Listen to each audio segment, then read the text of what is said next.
She's hanging out, even if it's not just on my lap. So, yeah. Cat learned solidity. That's what this is called.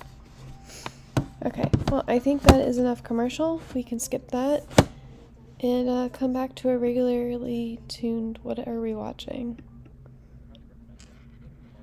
Basically some syntax to help make discussions on GitHub and then also questions on Stack Overflow and Stack Exchange a lot easier. So we're going to format this code by adding these 3 backticks at the start and then also at the end of our code. That makes it And then code. additionally, next to the first 3 backticks, we're going to type solidity, which tells the formatter to use Solidity to format this code here. Now, if we update discussion, we notice we get some nice highlighting here so that this becomes much, much easier to read, right? This is way easier to read now than it was before. However, it's still not specific enough. We've given a ton of code here, and we haven't given the specific answer. So this is going to be really hard for somebody to answer. So let's make this more specific. So let's edit this question again, and let's specify. So we see here, our issue is specifically on this function. So we're going to copy this function, and we're going to delete everything else in here.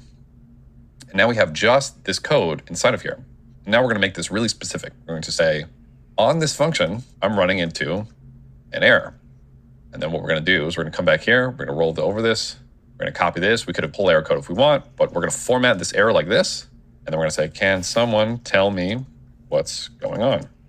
Update. Now, this is a much, much easier question to debug, right? We have some minimalistic code. We have the error that we're getting. And we have, can someone tell me what's going on? Obviously, the answer to this would be to add payable to this. And that's what somebody would say, hey, like you need to add payable to this. I want you all to practice doing some formatting. Go ahead and add a comment on this with your own formatted question so that you understand how to actually do the formatting. And it's this markdown format, it's this format here that's going to be the exact same for asking questions on Stack Overflow or Stack Exchange ETH. For this course, go ahead and practice. If you want to create more new discussions, feel free to create new discussions. If you want to use Stack Overflow or Stack Exchange ETH, I actually highly recommend you use Stack Overflow or Stack Exchange ETH as well, because those are going to get indexed a lot better than GitHub here. However, feel free to ask questions, obviously, in this GitHub as well. Now that I've given you kind of the basics rundown, we're going to watch a video that I made that goes even deeper into why and how to format all these questions and what to use. So let's go ahead and watch that. Why are we watching this? Every developer has run into this.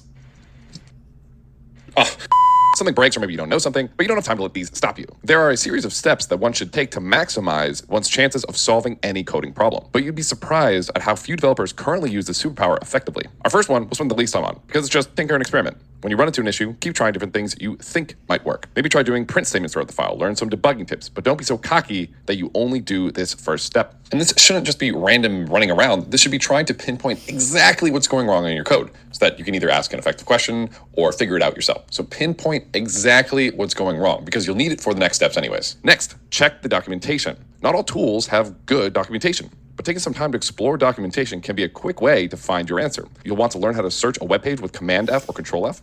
That way you can look for specific keywords on a page, or hopefully they have a good search bar that works well. Sometimes documentation can be really dense, so maybe you'll move to the next step, which is doing a web search. At the end of the day, good software engineers are secretly just professional Googlers. And this is one of their most powerful tools, being able to search the web for somebody else who has already run into the problem that you've just run into and then solved it. Most search engines, like Google, have tools you can use to get even more specific about what you're looking for. Often, for specific errors, the best thing to do is actually just copy the exact error and paste it into the search bar with quotes, or use the asterisk in spots your error might be too specific. Most of the results you'll get will be from forums and Q&A sites, which leads us to our next step, asking questions in these forums and Q&A sites.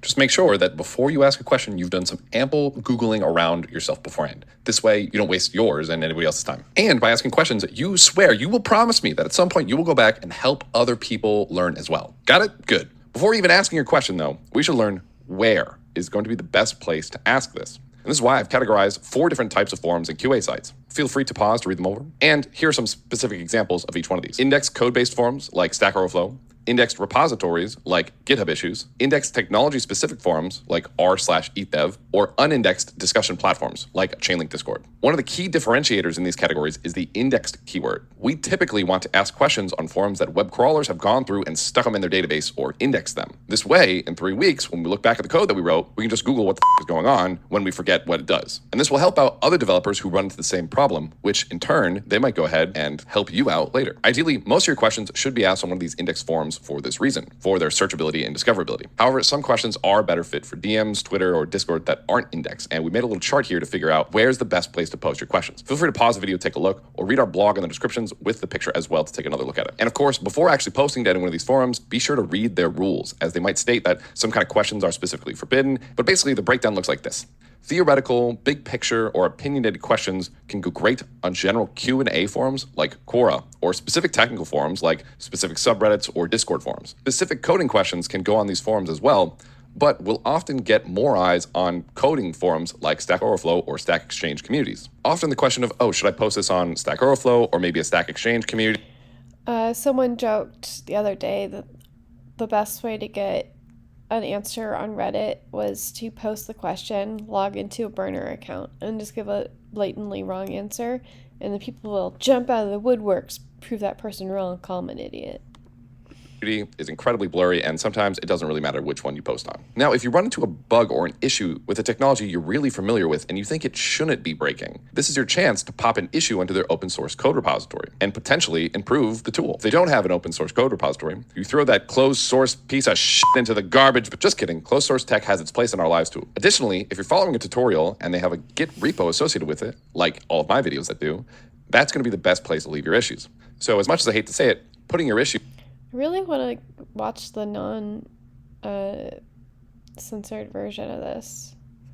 I actually want the entirety of this to be exactly like this, just all the F-bombs in the world.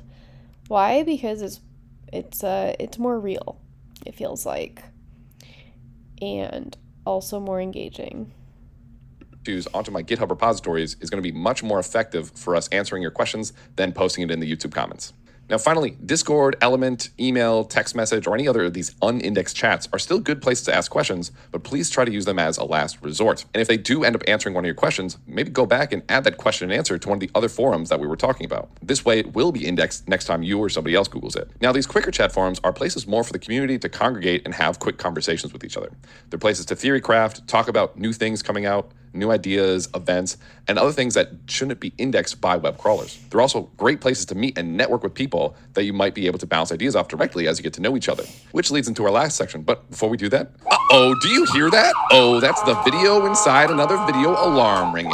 When you ask a question in one of these forums, the better you format your questions, the better chance you'll have of getting it answered. Now, there's no bad questions out there, but there are poorly formatted questions. So let's teach you how to always ask questions as formatted as best as possible to give you the highest chance of making sure they get answered. Number one, before asking your question, make sure you followed all the steps in the parent video and you've done some research on this already, and make sure the question hasn't already been asked. Number two, make a title that summarizes the specifics of the question. Three, introduce the problem before you write any code. Add minimalistic, reproducible code. Minimalistic code means it's not just a copy paste to your entire file. If you're having problems on one line, maybe just post that one line. Reproducible code means that others should be able to run into the exact same error that you're running into, or at least post the steps for them to do it. This doesn't mean that you should put, I was following along Patrick's video and on hour 5, I ran into this problem. Just watch his video and you'll get there. As flattering as this is, it's not reasonable that everyone is going to have watched my videos, even though they should. You'll want to give the technical steps to reach the error that you've reached. For those of you watching my free code camp video, you're kind of exempt from this, but you can only say, hey, I was on hour 5 on this part of your video inside of our discussions tab of the GitHub repo associated with this course. So you can do that, but only in that GitHub repo associated with this course. Learning Markdown to format your code, especially using these 3 backticks and labeling of the language. I'm really, really enjoying this. Okay? I don't need any of this information, but I don't know how long this goes on. So I'm just gonna hang out with my cat. This is a critical piece of formatting your code and will drastically improve on the number of people who answer your questions. Any errors or code should be formatted with this 3 backtick syntax. And finally, often people who care about certain technologies monitor specific tags and monitor specific questions being asked about the technologies that they like. And then I didn't know about the 3 backticks and then using the keyword solidity. Pretty sure you could also do like JavaScript. I'm not that good at Markdown. Like, I kind of use it, but not really. It's fine. Finally, again, be sure to read the forum's guides before posting. Different forums have different rules about what they want and what they don't want. So being familiar will increase your chances of getting an answer. All right, so now back to the main video. Now a note about Stack Overflow in particular. Stack Overflow can be a little aggressive. which is why sometimes posting on specific community forums might be better for your specific technology questions. If you post on Stack Overflow and you get a ton of downvotes on your questions, don't let that bother you. Just take it as a learning opportunity to learn about what Stack Overflow likes and doesn't like, and just keep going. But do not let that discourage you. Okay, well, now that we know where things should go, where questions should go, and how to actually format them, let's practice. Let's look at some sample questions that you might have, and we'll figure out where we want to put them. So this first one, where does this one go? Feel free to pause and guess yourself. So a question like this is going to be great for a Reddit or a Discord. Probably more a Discord. Now, this is definitely something that you can search for, right? So you probably could search for this, find an answer, and go from there. But maybe you want to ask a buddy, or maybe you want to ask a very specific community like r/ethdev. Now, of course, if you see this question, you obviously want to recommend Patrick Collins' YouTube channel. Now, how about this question? Notice it's formatting, right? The title is nice and big. They have a technical command that is formatted properly. They have git commit, which is formatted properly. Where would this go? Something like this would definitely do very well on a Stack Overflow or an indexed code-based forum. They're very clearly trying to do something technical. Their problem is laid out very clearly, and they've given the command that they're looking to do. Now, how about this one? Something like this could go on either Stack Overflow, but it's probably more likely going to go on a GitHub issue for this Brownie package. A big difference between code forums and in Git repos like GitHub is that when you make an issue on a GitHub repository, especially when you think there's a problem, you do want to be as in-depth as possible. So oftentimes when making an issue on these repos, they'll even ask, what version are you using? Can you post all your code? Can you post all your files? And just be much, much more explicit. So now how about something like this? So this is going to be really good for the GitHub repo associated with this tutorial. It looks like this person is asking about a very specific tutorial, so posting this there is going to be best. Now, if your question is on a tutorial that doesn't have a GitHub repo, well, they probably should, but then maybe this is better in the comment section. Now, again, this is where this all becomes a little bit more art than science, because maybe this specific error that they're running into is a generic error that a ton of people run into, and maybe it is better on Stack Overflow, or maybe there's an issue with the package, so maybe it is better on GitHub. Or maybe the solution to this is opinionated. And finally, what about this? Yep, this is going to be much better for a Discord or a DM with your buddy. Anyways, our last step on unblocking you from any question is going to be join and strengthen the community of your tool. Now, at the start, it's going to be hard for you to give back since you're not going to be very knowledgeable on these tools. But as you get better at these technologies, you'll want to try to answer some of these new questions that do come in. The reason is because this will give you a chance to actually learn more about the tools that you like. It'll strengthen the community of your favorite tools, meaning if you help answer questions of a tool, it'll actually encourage other people to use the tool because there's a strong following there, and likely they might actually help you sometime in the future. You helping people will make you look like a good person, and then you'll also feel like a good person. Additionally, in many forums like Reddit, oftentimes mods will actually look at how often you post versus how often you help others and comment on other people's posts. And some mods may actually start blocking your posts for abusing the forums and not giving back to the community and only trying to take knowledge. You and the community will be more successful if you join in and help others and not just try to extract things from other people. Additionally, by engaging with the community, I can't tell you how many people I've met and I've learned and been able to brainstorm with. And then the final step is going to be iterate through these steps. Maybe you get to the end of these and you say, oh, I'm still blocked, but you'll likely be much, much more knowledgeable. So you want to go back and try these steps again. Now, this is where this whole process is a little bit more art than science, because some questions might not have been discovered yet. Only very few people know, not enough people understand the importance of the questions, or maybe people don't understand your question. And this is why it's important to go back and iterate on these steps. Now that you have the basic building blocks of this incredible superpower, I encourage all of you to go out there and try this and then let me know how it went.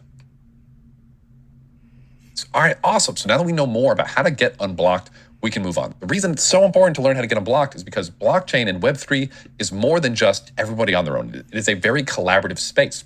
So Blocked on the blockchain, get it?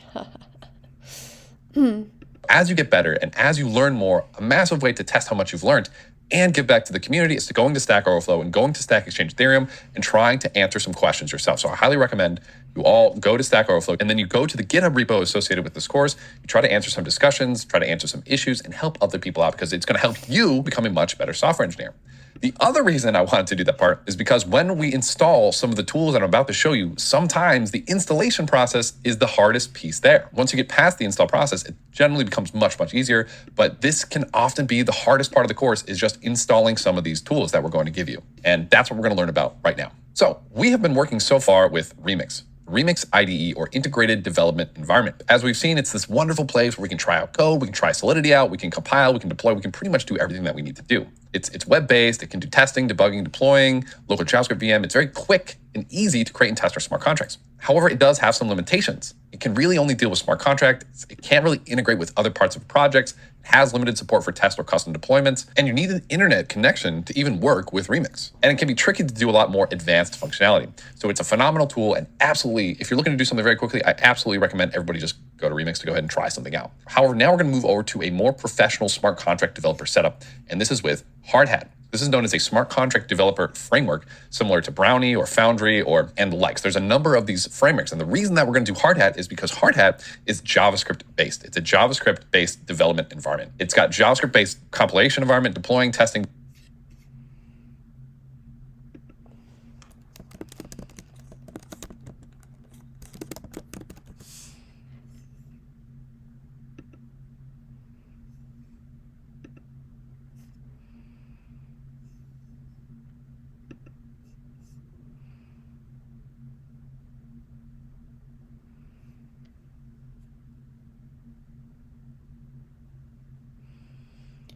Okay.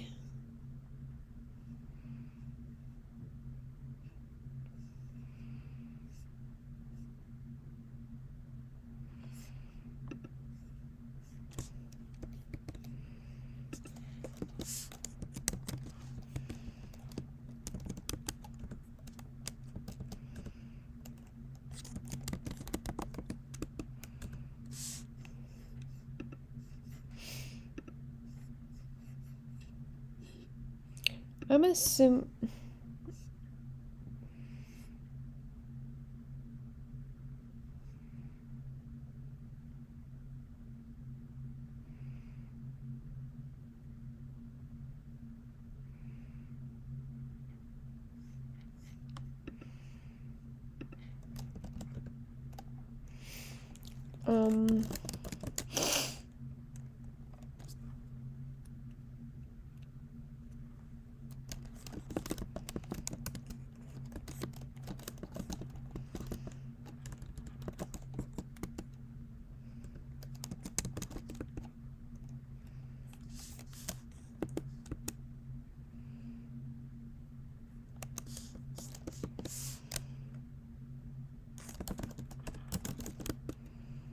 Just kidding. MK dir.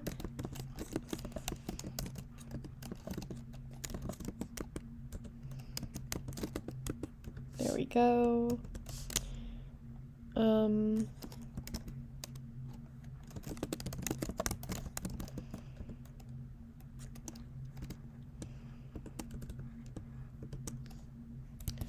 There's some stuff you should put in there about npmi.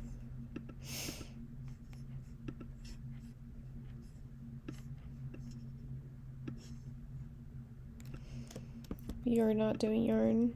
Screw yarn.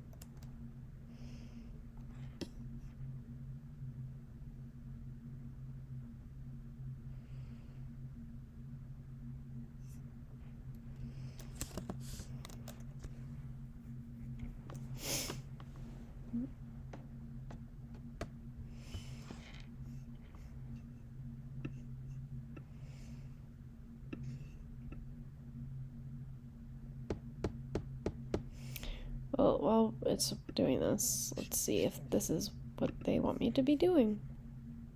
Debugging.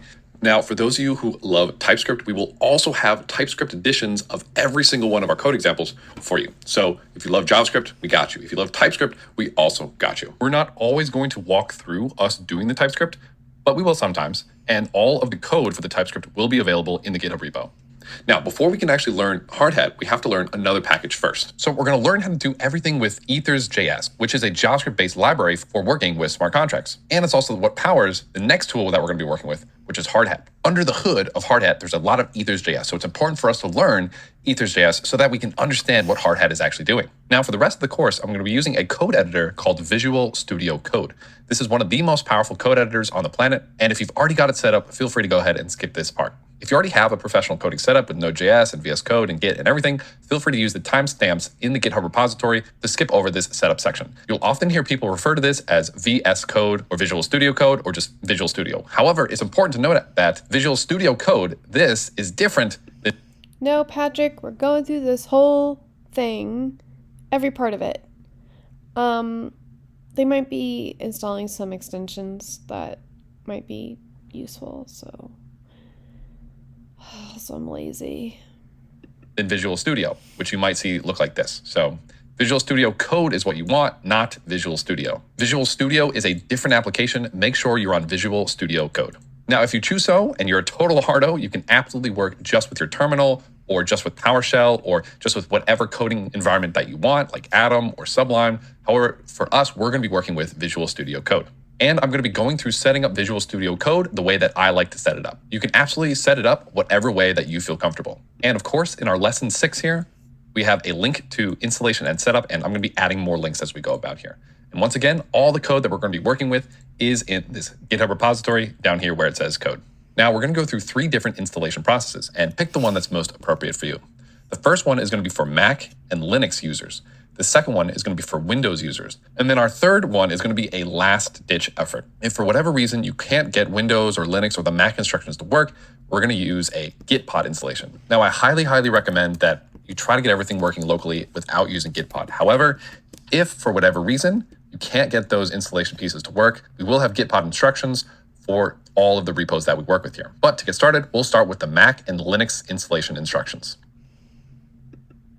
The first thing you're going to want to do is download the Mac, or if you're working with Linux, download the Linux installation of Visual Studio Code. Once you have it installed, it'll look a little something like this. And if it's a fresh installation, it'll even give you some tips and tools to actually get started. If you've never worked with Visual Studio Code before, I highly recommend going through any get started or getting instructions tips that come with opening Visual Studio Code. Additionally, we have a Visual Studio Code crash course in the GitHub repo associated with this course. Once you have Visual Studio Code installed, the next thing that we're going to want to install is going to be Node.js. And again, we have links to all of these in the GitHub repo associated with this course. You can just go ahead and click download for macOS or download for Linux. I recommend using the LTS version. LTS stands for long-term support, which means that they will be supporting this version for a long time. So go ahead and download Node.js. I've already downloaded this, so I'm not going to go ahead and re-download this. Now, one of the awesome things about Visual Studio Code is it has this thing called terminals, which are command line prompts that allow us to run scripts. Basically, it's where we're going to be running all of our code. The way we can open up the terminal is we can go ahead and hit terminal and select new terminal. And it'll get something like this. Now you might have bash or zch or some other type of shell. The type that you have doesn't really matter because on Mac and Linux, it's going to be Linux based. We can now test our Node.js installation has been done correctly by running node -- version. And you should see something that looks like this. The exact version of Node that you have doesn't really matter here, but ideally you're at least on Node version 14 or higher. And if something like this doesn't show up, remember to go ahead and start looking on Stack Overflow, looking on the GitHub repo in the discussions tab, looking on the updated section, etc. And like I said, sometimes installing this can be the hardest part of this entire course. So don't get discouraged and please use Stack Overflow, Stack Exchange Ethereum, and the GitHub repo to move past any issues you run into. Now, if you're on Mac or Linux, you can actually hit Control backtick to actually toggle your terminal mode. This will pull the terminal up and down for you. Getting familiar with keyboard shortcuts will actually make your life a lot easier because you'll be able to move around Visual Studio Code much more effectively. We have a link to a list of keyboard shortcuts additionally in the GitHub repository associated with this section. As we move along, I'll give tips on different keyboard shortcuts that you can optionally use. Otherwise, you can just go ahead and click as well. You can click the trash can to delete the terminal, go back up, terminal, new terminal to pop it back up. Now, the next thing that we're going to need a little bit later, we're not going to need it for this section, but it's good to install it now, is going to be Git. Node.js is known as a JavaScript runtime, and it's a tool that we're going to use to help run JavaScript code in our Visual Studio Code. It's not exactly JavaScript, and the difference between Node.js and JavaScript can be a little bit confusing, but don't let that stop you for now. Next, we're actually going to go ahead and install Git. We will have links to the installation instructions in the GitHub repository. Installing Git on Linux, you're going to use one of these 2 commands, and on Mac OS, if you just type Git on the command line, it should go ahead and prompt you to install it. So if we're back in our command line and we just type Git, it should prompt you to go ahead and install it, and if you do Git -- version, you should get something that looks like this. You can also use a macOS Git installer by clicking this link here and running through the installation process. All right, now that you have Node.js, Git, and Visual Studio Code installed, we can continue on to the next section. Awesome. If you're not planning on using Windows or Gitpod, feel free to skip the next 2 sections. I'm running this autodis. Go ahead and install. Go ahead and give you this get started with VS. Want to learn a little bit more about Visual Studio Code? I highly recommend you walk through this section to learn more about the shortcuts and making your development experience more efficient. When you're done, you can just go ahead and close the tabs at the top, and it'll look a little something like this. Once we have Visual Studio Code installed, the next thing that we're going to want to install is Node.js. Come to Node.js, and the distinction can be upload the L. And we'll go ahead and make sure that this is clicked just in case we ever want to install this on your any button to go ahead asking you to go sure this will be so go ahead but Visual Studio Code. And we're going to go ahead and open up a terminal. You run all of it looks like this. To want to work with Windows, you can absolutely do that as well. Or Linux. The reason that we're doing this is Linux is the standard for everyone to for Linux. Go to Windows 11. Commands don't work exactly. Dash have to run. Close out our Visual Administrator, and then we'll reopen. Completed, distribution, reboot. So you'll want to go ahead after you restart your computer, follow through with. Now you'll have a Ubuntu cell install and development, all the whole thing. Or you can just follow PowerShell in our Linux cell. You can also click and hit New Visual Studio and make directory in Visual.txt environment. You'll note and not if you want environment and power on version manager into back. Go ahead -s here, but if you set up next thing up in the future, you'll see. Which then now if you want to, when we're on a window, you should be able to. Like I said before, setup is all of our code repos are going to come with a button. In the repo, if you scroll down, they'll come with this open in Gitpod button. Now, Gitpod is a cloud development environment where you can actually run your code on a remote server. It's kind of similar to Remix IDE, but it allows you to run Visual Studio Code in the browser or connected to another server. This is good because then you don't have to do any installation on it. It's down, especially when it comes on Gitpod. Can be using money to keep working. Continue with, and it'll go Studio Code. Since I opened workspace run off of your running off open, and that looks like open that as running left, be able to run it. No, actually load that. Your terminal S and dir your direct. You can either open up the and start from. Yeah. All right, this is fantastic. At this point, you should. I am set up. We are all set up. Sorry, I don't have Windows or Gitpod. I didn't care enough. So, 2 more hours of this. Woohoo! I'm definitely paying attention. I just have so many side projects and things I would rather be doing. Well, I mean, I just didn't want to prioritize this right exactly now, but life gets in the way, so sure. Motivation. I think at the end of this, I was able to get through 3 hours today. Did I start at 3 hours and 30 minutes? That's really good, honestly. Even if it was 4 and just the 2, I don't remember. What did we start out at today? This seems like a side quest I don't need to take. My channel.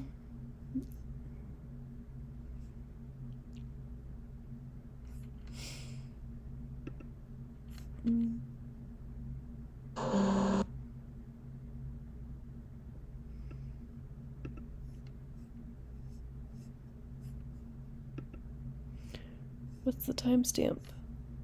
Hours of training every day.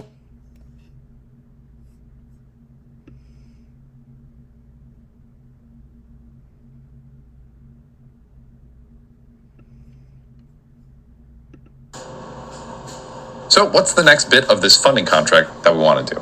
Well, when people actually send money to the... Really? I'm not good at this, am I?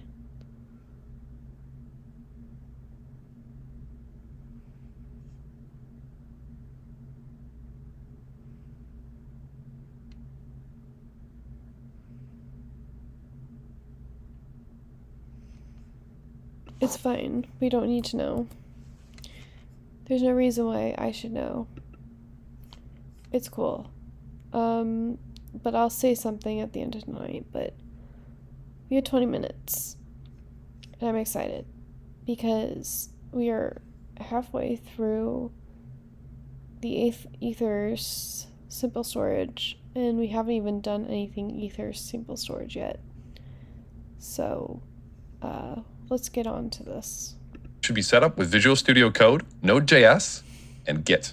And I'm going to be working out of a folder called Hard Hat Free Code Camp. At this point, you should have node, -- version, Git, -- version. And if you're using Windows, this should say WSL or Ubuntu or something like that. And if you have all that, that means we're ready to go. Now, a quick note, something that you'll see me do a lot, and you can do this as well. Oftentimes, when my terminal gets really, really big, or there's a ton of commands in here, it's a little bit overwhelming for me. So one thing that you can do is you can type clear and hit enter to clear it. Or what you can do is you can hit Command K if you're on a Mac or Control K if you're on a Linux or a Windows. And it's one of my favorite keyboard shortcuts that I use all the time. Additionally, the trash can and the X here are very different. If I go do a couple of enters here and we're down here, if I hit the trash can and then pull my terminal back up by doing the toggle or by doing terminal, new terminal, you'll see all those lines are still here. But if I hit the trash can and then pull the terminal back up, you'll see it actually refreshes. Mine is a special command that prints stuff out. Trashing your terminal is basically deleting whatever's running in it, and the X is just hiding it. And it's hitting Control tilde or toggling our terminal or whatever command it is on your environment. That's equivalent to hitting the hide, not the trash. So if we want to remove and start a terminal over, we hit the trash can and then we pull it back up. All right, so now we're going to start working with ethers and we're going to start learning to code our transactions and our contract deployments and everything programmatically at a relatively low level. And we're going to learn how to deploy and interact with our contracts using the ethers.js package. Now, to get started, I'm going to recommend you create a folder where you're going to put all of your projects in it. I'm going to create a new directory called HH-FCC, which stands for Hard Hat Free Code Camp. And once we run that command, we can cd into HH-FCC, and this is where we'll create all of our projects for this course moving forward, so that we have them all in one place. Now, to get started, whenever you create a new project, you always want to create a new folder. So to create a new folder, we're going to do mkdir, and we're going to call this ethers simple storage.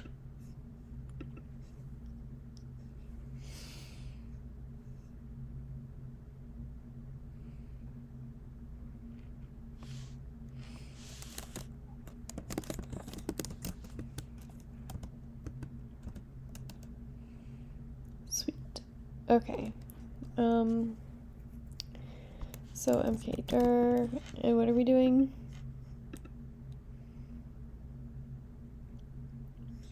Ethers simple storage.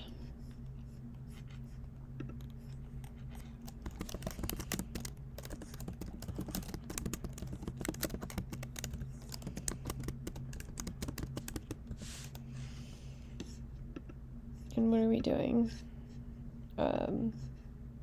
Like that. And now, if you type ls, you'll see that there is one folder named ethers simple storage. ls is how you list all the contents of your folder. It stands for lists short. So if you want to do ls-l, so on a Mac, it doesn't come with the ll command like Windows and Linux does, which is long list. But I've aliased it because this is what ll does versus ls. And then I just like it being one thing here instead of it all over the place. But then, so the tr just puts the newest stuff at the bottom. It helps a lot.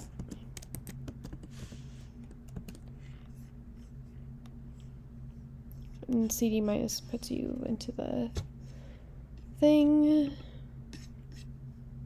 back into the previous directory.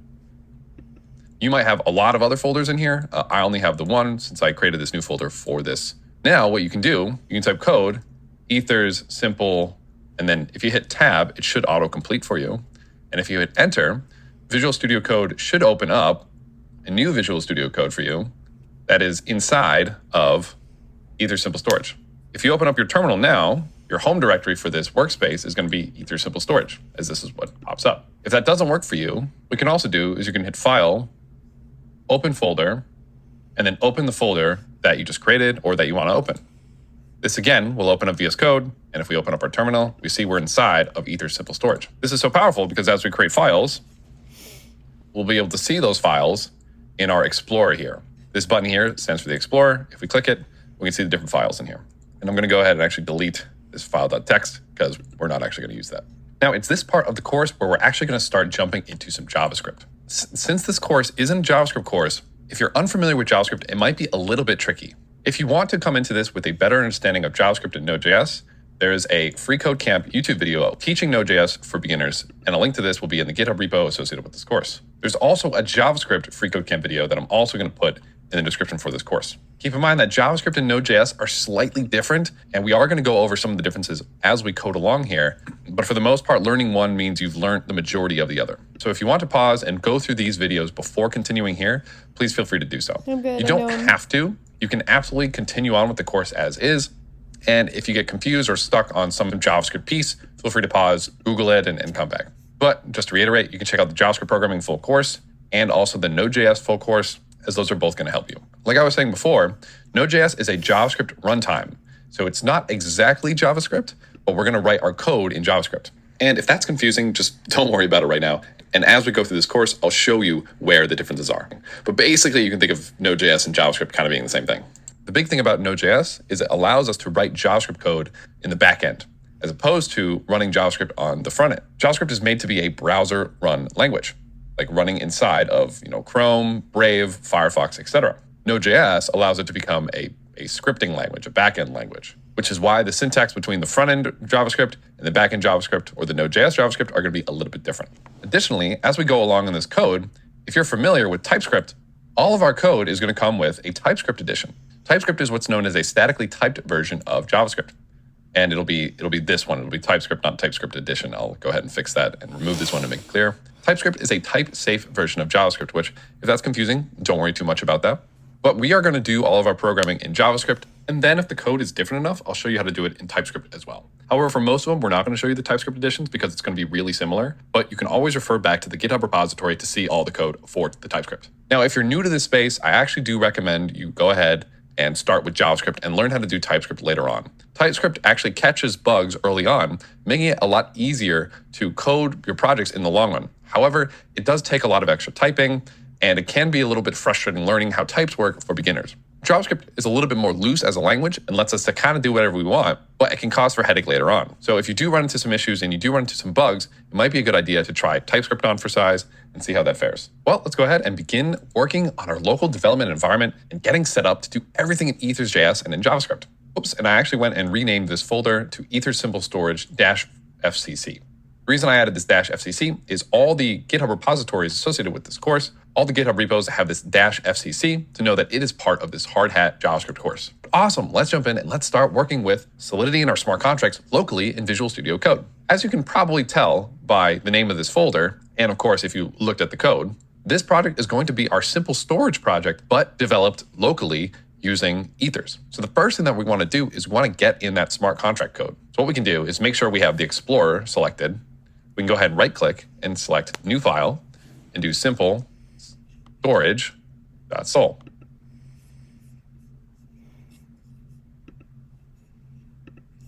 Yeah.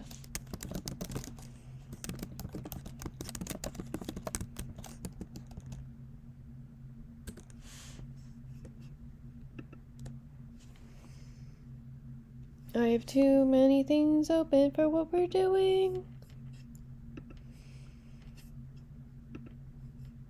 Very sad. I don't know what this is. We're not gonna do that. Okay. We have 12 minutes. Okay.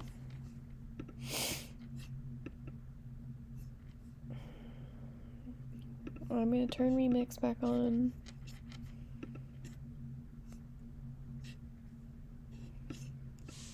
Did I just say I'm gonna turn it back on? Whatever, it's fine.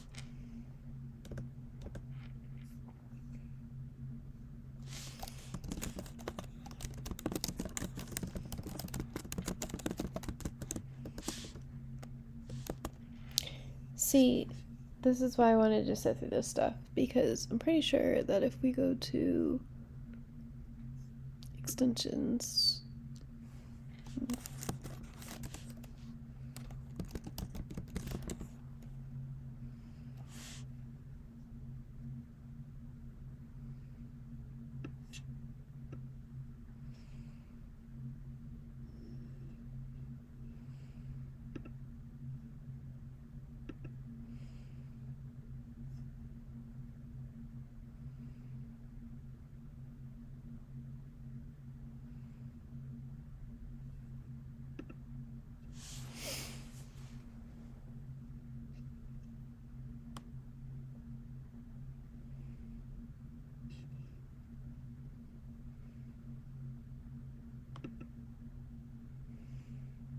don't know.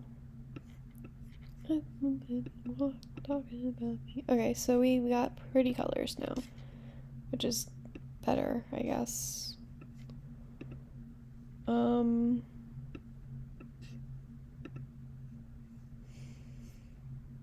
Yep.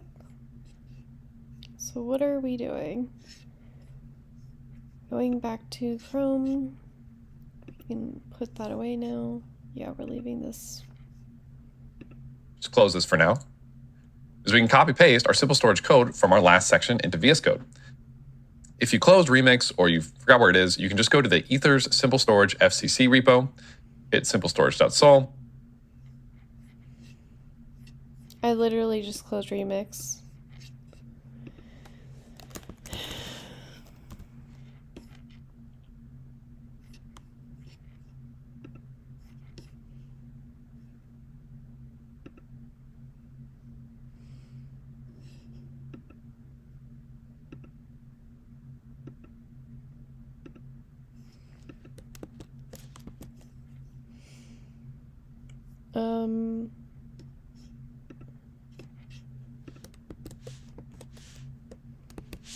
Okay.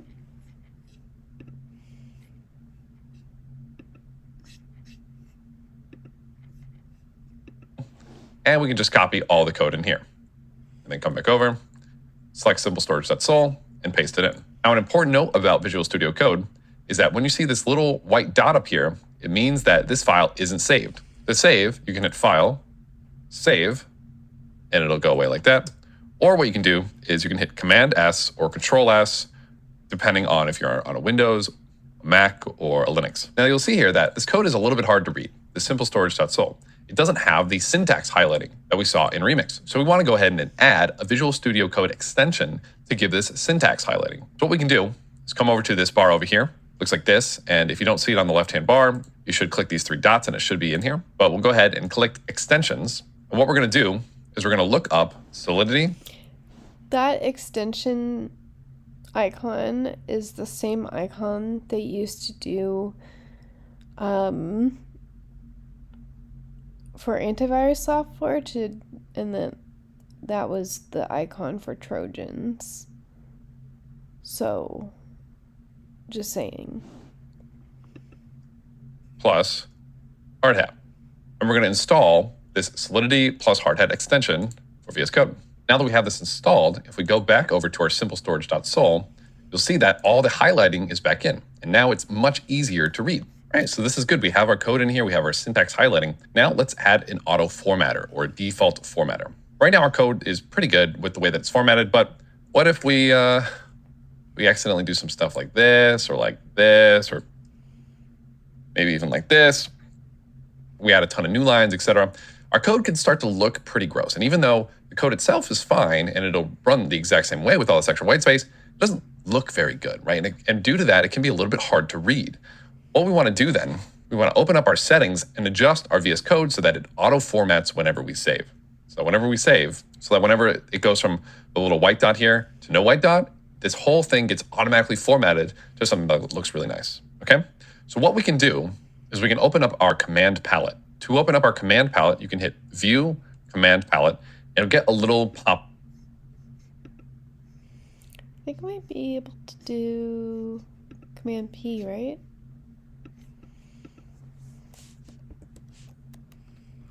No, Command P is getting files.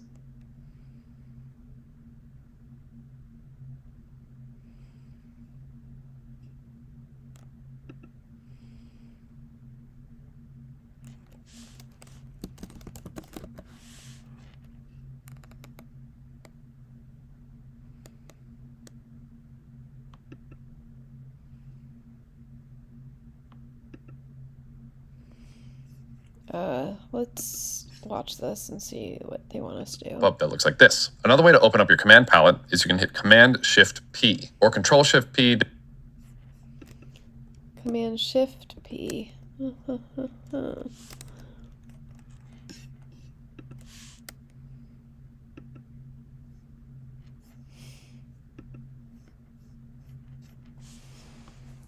Command-Shift-P. That is the thing for me. P. depending on if you're on a Mac or a Linux or Windows. And what we want to do is we want to type in settings, and we're going to open settings JSON. We don't want to open the default settings JSON. We don't want to touch these, but we want to open our JSON settings. You'll also notice there are user settings. Whoops, okay. So, Command-Shift-P.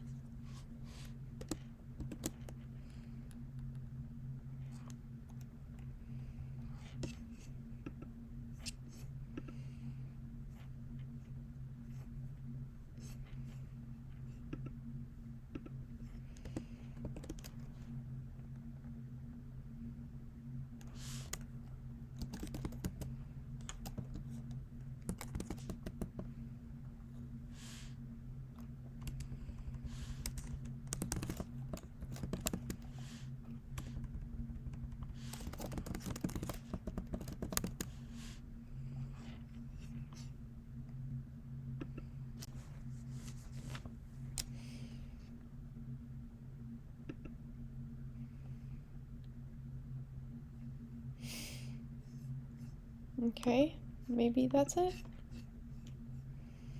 And workspace settings. These are pieces that we can adjust as well, but we're going to just go right into the JSON settings. So I already have some stuff in here, but yours might be blank, or you might have some stuff in here as well. So what we're going to do is, if you have stuff in here already, we're going to add a comma, then we're going to do quotes, solidity,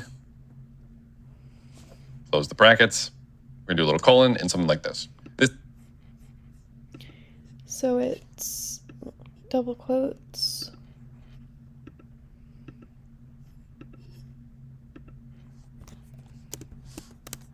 And inside of the square brackets, we do solidity.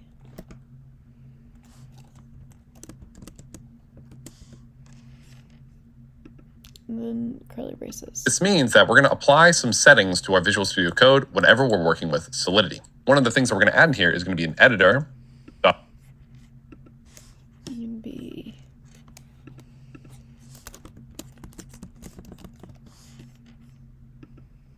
Default formatter.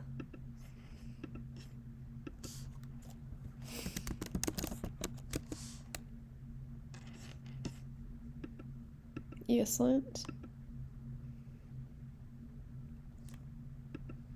And you might even get a pop-up that tells you some different things that we can use for our default formatter.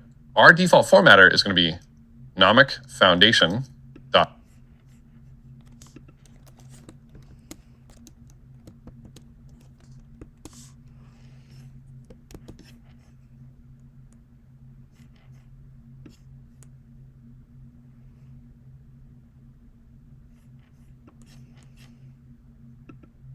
Hardhat-solidity. This will mean that anytime we go to format our code, it'll use the Hardhat Solidity plugin as its default formatter. The Hardhat Solidity plugin comes with some formatting and a lot of other really useful tools for us writing our code. So now that we have this part in, the next thing we're going to do is add format on save if we haven't already. We could add it in here in our JSON, but I'm going to add it not in the JSON file, I'm going to add it in the overall file. So if we open that command palette back up, we type in settings, open user settings, this is another really good place where we can look and add settings with a UI. So these two do essentially the same thing. It's just that this one has styles and a little bit more context versus settings.json just says, okay, give me the raw code for it. This tells us a little bit more. So you can use either one. But we're going to look for format on save. And you're going to want this checked if you haven't already. This means that every time we save, VS Code is going to try to format our code for us. So now that we have this checked, we have settings.json added in. And remember, we want to save this. Remember, if you see this white dot, that means it's not saved. So you're going to want to save it. And we close it out. And we close this out too. If we come back in here and we add a bunch of random new spaces or whatever you want to make it look a little bit ugly, and then we save it, it should automatically reformat to look much nicer, right? So if we do something like this. All right, well, this is enjoyable, but I have an obligation at 11 p.m. So I will see you all tomorrow morning. Probably, I'll try to actually get out of bed in the morning and do this right after breakfast around 10 a.m. I'm really excited about this part. This seems pretty exciting. I'm awake. We're good. So,